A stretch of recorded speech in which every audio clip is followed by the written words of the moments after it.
mtazamaji, karibu kwenye majira ya EBN Saamoja. Natumai kuwa jioni hii ya tarehe 19 mwezi wa Julai mwaka wa 2023 usalama popote ulipo na kuwa umekuwa na siku nzuri. Jina langu ni Enzobeli na hizi ndizo habari tulizokuandalia jioni hii. Tukianza ni kuwa Rais William Ruto hii leo alithibitisha msimamo wake kwamba hatavumilia ukosefu wa sheria nchini kuhusiana na maandamano yanayoendelea.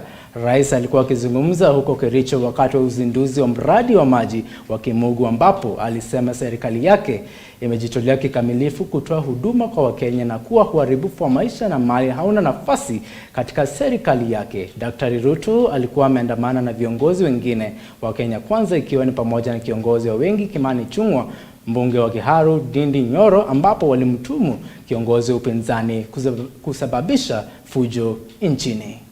Huyu akikuwa mtoto sio yule alikula serelak.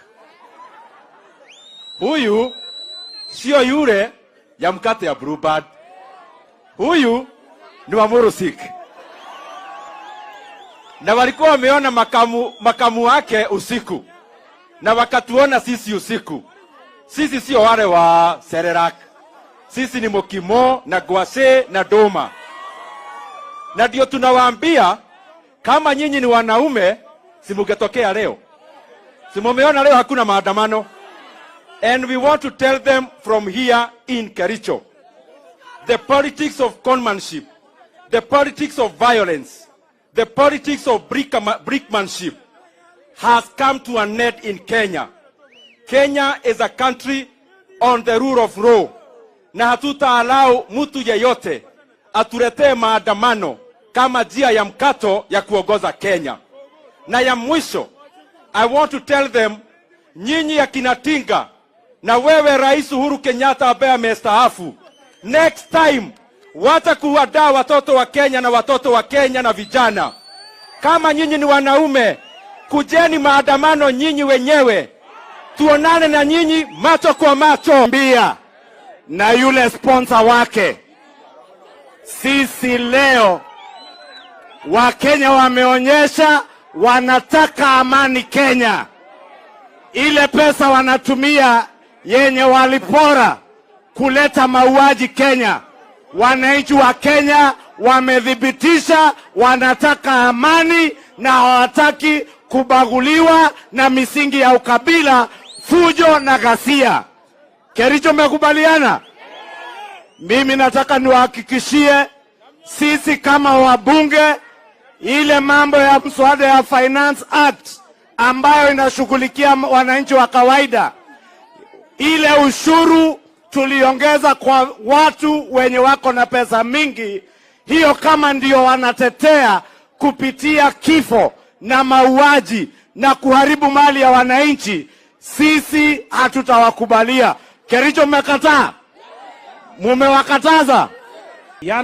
Na mimi nataka niwahakikishie Wakenya wote, we have a credible practical plan to change the nation, and that is why kuna watu hawataki tubadilishe Kenya hii kwa sababu wameteka nyara Kenya na wanataka Kenya ikae kwa mikono yao, watu waendelee kuhangaika. Na mimi nataka niwaambie, safari hii hamutafaulu, kwa sababu tuliamua ya kwamba tunajifungua kwa minyororo ya watu wachache. Tunataka Kenya ya watu wote.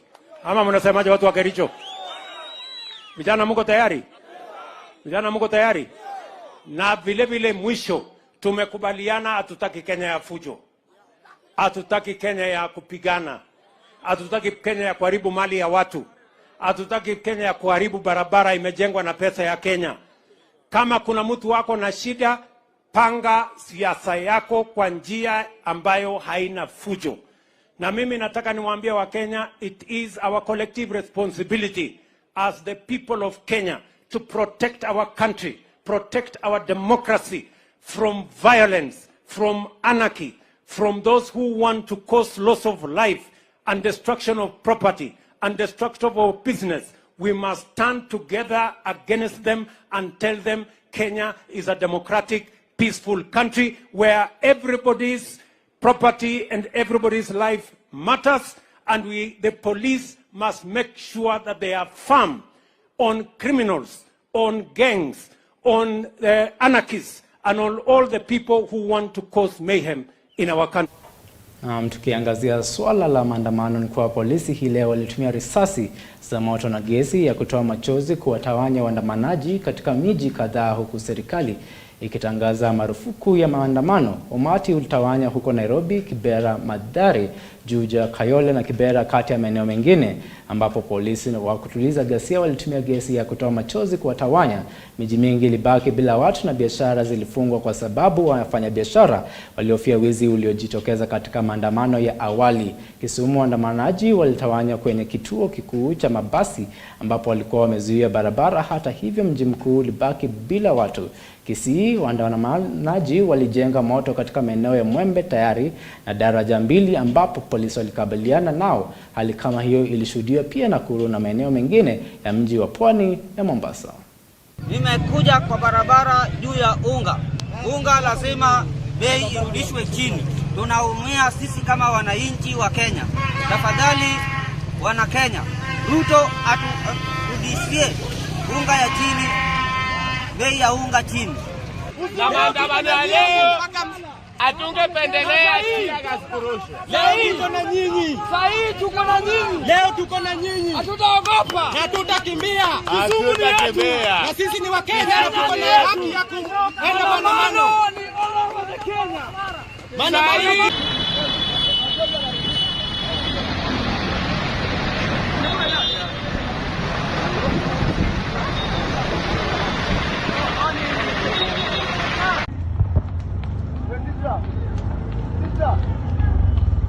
Usikimbia.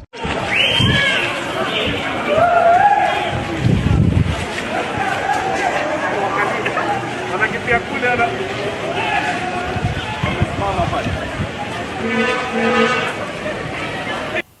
Na hayo ndio yalishuhudiwa hapo leo. Na tukiendelea ni kuwa waziri wa mambo ya nje Daktari Alfred Mutua anasema maandamano yanayoendelea hayastahili kuitwa maandamano ya amani.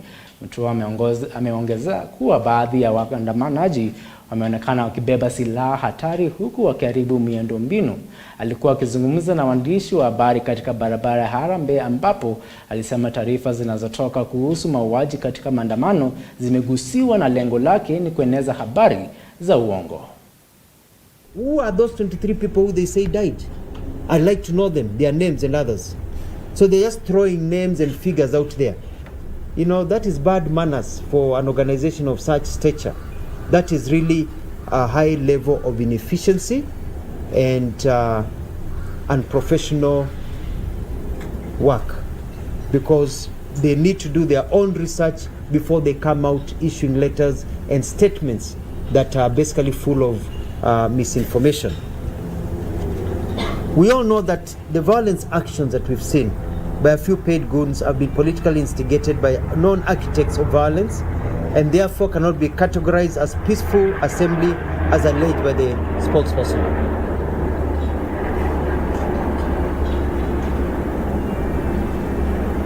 Waiting for the aircraft to... Biashara zinaendelea Kenya. Let me repeat this. The violence acts by a few paid goons have been politically instigated by known architects of violence and therefore cannot be categorized as peaceful assembly as alleged by the spokesperson. They are not peaceful assembly. Far from it, what we have witnessed are violent protests with those involved carrying all manner of crude weapons. We have seen goons destroy a highway with no police around. That is not a peaceful protest. They are not protesting. There are no placards. There are no people shouting slogans. There are no people walking. They are destroying a highway with even no police. Nobody even stopping them. You know, nobody inciting them in terms of saying that they are being provoked. Tukiendelea ni kuwa inadaiwa kuwa mlinzi wa kiongozi wa Azimio la Umoja Raila Odinga, Morris Ogeta, amechukuliwa na watu wasiojulikana wanaoshukiwa kuwa maafisa wa polisi. Katika taarifa ya siku ya Jumatano, mkurugenzi wa mawasiliano wa ODM Philip Itale alisema Ogeta alishambuliwa na watu hao wakati alipokuwa njiani kwenda kazini kutoka nyumbani siku ya Jumatano asubuhi na kisha wakamfunga ndani ya gari lake. Baada ya dakika chache za safari, Itale anadai gari lilikwama na watu hao walilazimika kumtoa Ogeta kutoka ndani ya gari ili kumsaidie kuirudisha gari kwenye mwendo. Kitale pia alidai kuwa mbunge wa Embakasi East Babu Owino alikamatwa siku ya Jumanne muda mfupi baada ya kufika Nairobi kutoka Mombasa, ambapo yeye na wabunge wengine kutoka kaunti ya Nairobi walidaiwa kuhudhuria mkutano na maafisa kutoka mamlaka ya barabara za vijijini ya Kenya.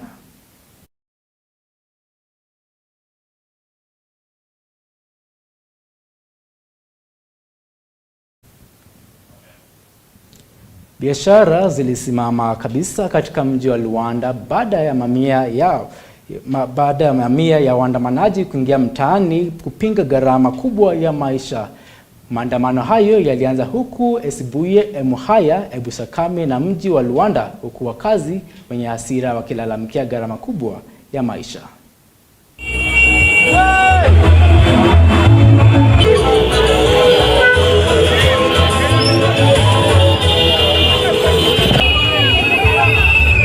Ruto alidanganya mama mboga, akasema kwamba mama mboga atawapatia nafasi katika uongozi wa Hasola. Kumbe ilikuwa ni uongo. Kumbe huyo Hasola mwenye alikuwa anasema mama mboga, kumbe ni Aisha Juma. Ruto alidanganya watu wa bodaboda, akasema kwamba katika nafasi ya Hasola atatenga nafasi moja kwa ajili ya wanabodaboda. Kumbe mwanaboda alikuwa Kindiki. Na sasa imefika masaa na wakati tumesema kwamba enough is enough. Enough is enough. Ruto must go. Ruto must go. Ruto ulituambia maisha itakuwa mzuri kwa sisi kama hustlers. Na sisi hustlers tulikupigia kura tukijua maisha itakuwa mzuri. Na sasa saa hii umezidi promise after promise. Sasa ulimaanisha nini na bottom up? Hii ndio maisha ulimaanisha sisi tutafika? Watu wetu wa bodaboda wanateseka, wanahangaika. Hakuna biashara mzuri. Mafuta imepanda. Hakuna venye wajisaidie na watoto. Tunakuuliza, hii promise after promise utazidi kutupea mpaka lini? Tumechoka na si utani. Tumechoka Bwana Ruto, tumechoka. Hakuna kitu ametusaidia. Kitu tunasema ni vitu zishuke. Mafuta ishuke, chakula ishuke, maisha irudi normal. Alisema atashukisha hizo vitu, badala ya kushukisha ni kuongeza. Sasa hiyo ndio bottom up yenye alisema ndio bottom.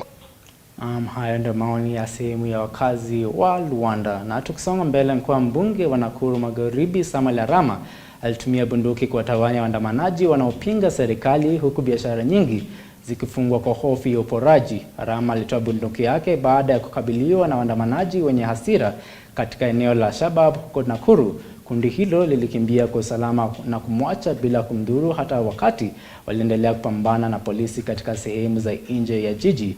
Waandamanaji walifunga barabara kuu ya Nakuru Eldoret katika eneo la Kolen na madaraja ya Everready. Ghasia hizo zilianza mapema saa 2:30 asubuhi, huku waandamanaji wakifunga barabara kuu za kuelekea katikati ya jiji na kuchoma moto kwenye makorongo.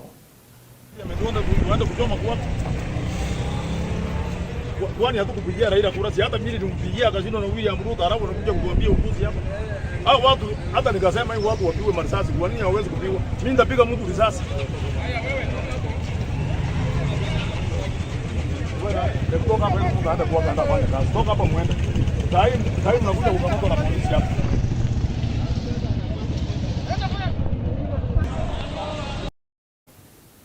Katibu mkuu wa chama cha UDA Cleophas Malala hii leo amewataka viongozi wa upinzani nchini chini ya uongozi wa kinara wao Raila Odinga kutoa muda wa kutosha kwa serikali kuchunguza suala la gharama ya juu ya maisha badala ya kuendeleza maandamano mara kwa mara ambayo ameyataja kuwa hayana msingi wowote.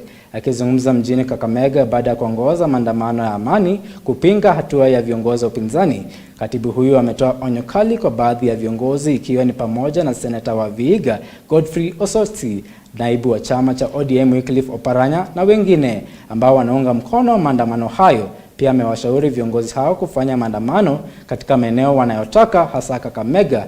Kulingana na katibu huyo, ameeleza kuwa iwapo serikali haitakubali kushurutishwa na viongozi wa upinzani, hasa Raila Odinga ambaye mara kwa mara huibua madai ya kutoshindwa baada ya uchaguzi mkuu, wakazi wa Kakamega haswa vijana wanapaswa kusalia kwa amani. Yaani kila mahali anaingia ni handshake. Jambo la kwanza nataka niambie Raila Odinga ya kwamba wakati wa Moi alitaka kupendua Moi. Wakati wa Kibaki akaleta handshake. Wakati wa Uhuru akaleta vitu ya BBI na kusema anataka kuingia kwa serikali. Sasa hii tena ndio anatupigia kelele anataka kuingia kwa serikali ya Ruto. Sisi tunasema hivi, Raila tumekupigia kura ukianguka, tumechoka na wewe. Tumechoka hatujachoka. Tumechoka na Raila, aacha Ruto afanye kazi yake, President Ruto afanye kazi yake miaka yake 5, akitaka maneno mengine akuja 2027 tutadili naye mundu kumundu. Kakamega hataki maandamano, sawa sawa? Kakamega town iko clear, iko clean. Mtu akitaka kufanya maandamano apeleke kwao huko. Sisi hapa Kakamega hataki maandamano hata kidogo. Sawa sawa? Tunajua vizuri sana maandamano iko katika sheria. Na maandamano ambayo iko katika sheria ni maandamano ya utulivu, maandamano ya amani. Sisi hatukatai mtu yote kufanya maandamano. Lakini kuharibu biashara za watu, kupiga watoto wakienda shuleni, kuumiza wamama na kuua vijana wetu, sisi tumesema hiyo haitafanyika hapa Kakamega. Sisi hapa tunataka amani, tunataka watu waendelee na kazi yao, tunataka town yetu ya Kakamega hii, zile miradi ambazo zimeanza hapa za kuunda barabara hizo zisichomwe. Mambo ya sisi kuunda barabara na watu waanza kuchoma barabara ni kuharibu town yetu. Wakati wa campaign imefanyika. So mimi ningependa kuomba watu wangu wa Kakamega leo, tafadhali tuchunge mali yetu sisi wenyewe. Tusaidie polisi kuchunga mali yetu. Tusipige mtu yoyote, hata kama mtu ni wa Azimio ama mtu ni wa chama gani. Hakuna mtu yoyote anapigwa. Kila mtu ako na haki ya kukua kwa chama chake. Viongozi wa makanisa kutoka Kajiado wametoa wito kwa Rais William Ruto kuandaa mazungumzo na kiongozi wa upinzani Raila Odinga ili kusitisha maandamano nchini. Viongozi hao kutoka Kajiado Mashariki wameomba rais kusitisha vitisho kwa upinzani kwani huenda vikachochea ghasia na machafuko nchini. Viongozi hao walikuwa wakizungumza eneo la Kitengela ambapo walitaka rais kuzingatia kilio cha Mkenya na kupunguza gharama ya maisha. Attention is drawn to what happened on Wednesday, 12 July. Whereby protests broke out in some parts of our country. We take the recognition to the intensity and impact of these demonstrations. Was much felt in Mulolongo, Kitengela, and our attention is drawn to what happened on Wednesday, 12 July. Whereby protests broke out in some parts of our country. We take the recognition to the intensity and impact of these demonstrations. Was much felt in Mulolongo, Kitengela, and at the river, where property worth millions were destroyed and vandalized, and many innocent people lost their lives. Scores of many others are still hospitalized, with some still fighting for their lives in a critical condition. Yetu ni kuomba, tunaomba, lakini tunapoona yale yanatendeka katika nchi yetu ya Kenya, hatuna furaha. Stand as Eastern Gate Pastors Forum is non-partisan. We serve all Kenyans. Pastoral calling is above party politics. We don't believe in political alignments because our hearts is. Baraza la Seneti lililazimika kusitisha kikao mapema siku ya Alhamisi asubuhi baada ya kushindwa kufikisha idadi ya wajumbe inayohitajika kufanya shughuli. Waziri wa Elimu Ezekiel Machogu alitarajiwa kufika mbele ya maseneta wakati wa kikao cha asubuhi ili kujibu maswali ya wabunge. Spika wa Seneti Amason Kingi aliagiza kengele idadi ya wajumbe ipigwe kwa dakika 3, lakini hata hivyo haikuleta matokeo mazuri kwani wajumbe wachache tu ndio waliojitokeza. Kanuni za kudumu za Seneti zinahitaji kuwa maseneta 15 katika chumba au kuhudhuria kwa njia ya mtandao ili kikao kiendelee na shughuli yake. Honorable Senators, can you be up?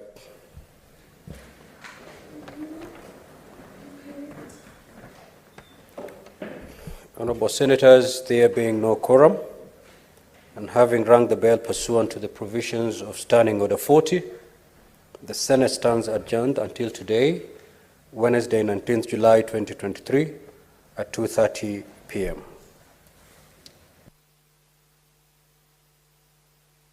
Of the Senate this morning due to a lack of a quorum. Maaskofu wa Katoliki siku hii walimwomba Rais William Ruto kuondoa sheria ya fedha ya mwaka wa 2023 kama njia ya kutatua mkwamo wa kisiasa nchini. Wakizungumza huko Karen, mkutano wa Katoliki wa Kenya chini ya uongozi wa Askofu Mkuu Anthony Muheria wa Nyeri walitoa ombi kwa waandamanaji dhidi ya serikali kutotumia vurugu. Askofu Mkuu wa Mombasa Kivuva Musonda alitaka pia mazungumzo kati ya Rais William Ruto na kiongozi wa Azimio Raila Odinga. Strategy that would not hold the entire country hostage and lend itself to violence and destruction. The recent demonstrations that we have taken place across the country recently have resulted in significant negative consequences, including injuries, property damage, trauma and the loss of lives. We now see the threat of escalation in the declared 3-day demonstration per week. There is no justifiable reason whatsoever to be violent. We know that engaging in peaceful protests and demonstrations allows individuals to express their grievances and concerns without causing harm to themselves and others. So we can truly call hope against hope that demonstrations will be peaceful can be peaceful after the experience in our previous demonstrations. We are calling the leaders and the country to embrace non-violent ways of demanding our needs. Kenyans and our leaders must be willing to listen to each other for the sake of peace of our country. We condemn what we have seen simmering as ethnic-based violence spotted in some parts of our country.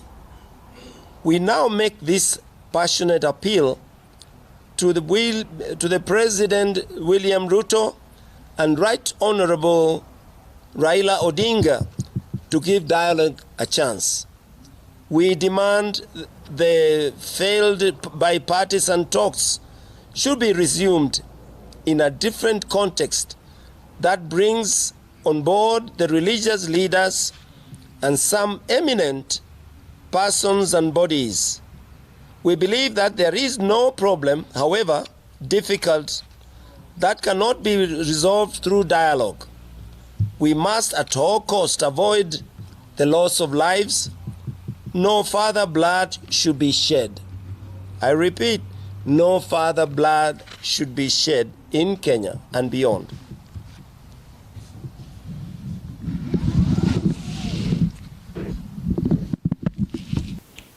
Na sasa tukiondokea masuala hayo ni kuwa katibu mkuu wa baraza la mawaziri Musalia Mudavadi amewahimiza nchi za Kiafrika kupunguza utegemezi mkubwa wa misaada kutoka nje.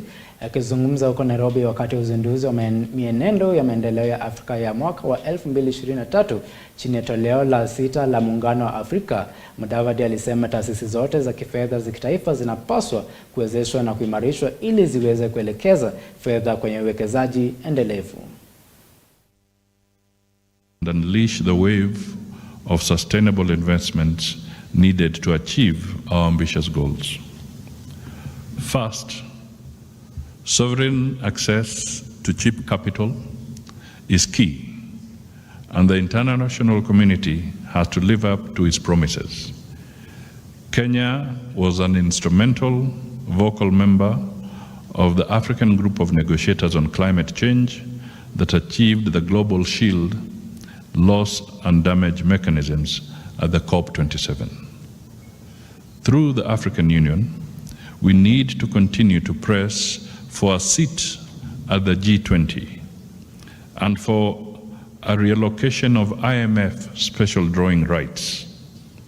This is especially to pressure meaningful acknowledgement of African countries' vulnerability to climate change and our importance in carbon mitigation.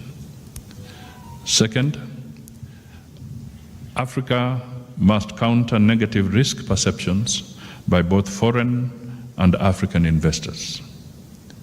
We should encourage and enable risk assessments that are unbiased, thus making available risk mitigation strategies unknown to investors. Dependable risk assessment must be evidence-based and cannot happen without better and reliable data, as we heard from the previous speaker. We should strive to be innovative and continue to actively pursue new methodologies of appraising risk. Na kwa habari za kusikitisha ni kuwa watu wawili walifariki katika maeneo tofauti ya Eastleigh kutokana na kutokuwa na vifaa vya usalama katika maeneo ya ujenzi. Wakazi walituambia kuwa walipoteza vijana wengi katika maeneo ya ujenzi wa majengo ya Eastleigh katika miaka miwili iliyopita bila hatua yoyote kuchukuliwa. Mwanamke ambaye alikuwa akifanya kazi kama mwanajeshi alikufa papo hapo kwenye barabara ya Muratina karibu na hospitali ya Al-Amin wakati jiwe lilipomgonga kutoka ghorofa ya juu na kusababisha mzozo kati ya polisi na wakazi waliokuwa wakitaka kupata mwili wa mwanamke huyo. Mwili wa mwanamke huyo ulikuwa na majeraha ya kichwa na uti wa mgongo ambaye yalitangazwa kifo chake mara tu alipofikishwa hospitali ya Al-Amin. Mtu mzima pia alikufa eneo la Juja karibu na hospitali ya Radiant baada ya kuangukia kutoka ghorofa ya 10 hadi ghorofa ya 2 kwenye eneo la ujenzi.